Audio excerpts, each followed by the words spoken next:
Hello and welcome to 2 Minute Watches. Today we've got a TUDOR Black Bay 36.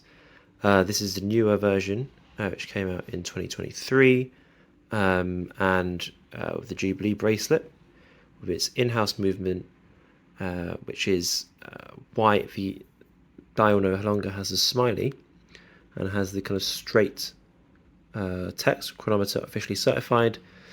Before, I think it just says rotor self-winding because it uses the effectively an ETA 2824 movement, 38-hour power reserve. So that power reserve has gone to 70 hours, cost certified, in-house, which gives it that differential text from the previous version.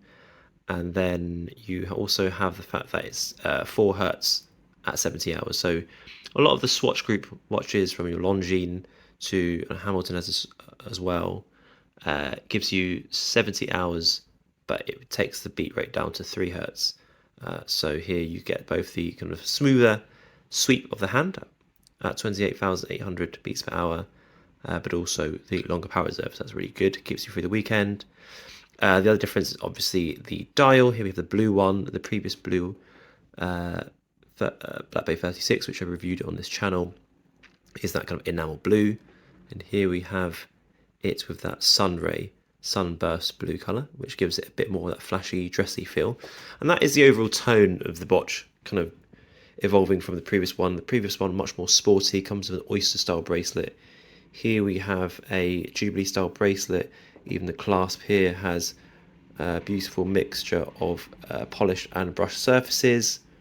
The clasp is bit nicer in of an upgrade in terms of the previous one. The Jubilee bracelet, again, a mixture of polished and brushed, and then brushed around, on the front of the case is polished around the bezel and the sides of the case.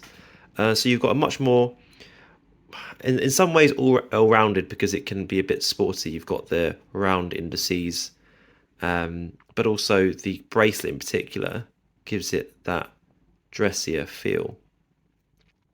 I think previously as well, with there's the, as you can see from the second hand, and now it has a round indices. Before it had more of a diamond snowflake kind of second hand. So you've got a bit of evolution in terms of where Tudor is taking the Black Bay line. This is the 36. I got a 6.25 inch wrist. So for those with smaller wrists, this probably works perfectly. It really is a question of the increase in dressiness. A lot of the sporty vibe that comes from the Black Bay line, Black Bay 58, Black Bay 54. This is a bit of a departure from that, and more towards that 1926 line, which has a similar kind of, I think it's a 5-link bracelet as well, which has that waffle dial. But yeah, I think this is competing at the market. You've got something similar in the Aqua Terra line, an Omega, which is kind of gone to Rolex prices really, at about £5,000-6,000 for example, 38mm version of the Aqua Terra. Shades, which has similar colours to this, and so about £3,500 maybe RRP for the Tudors.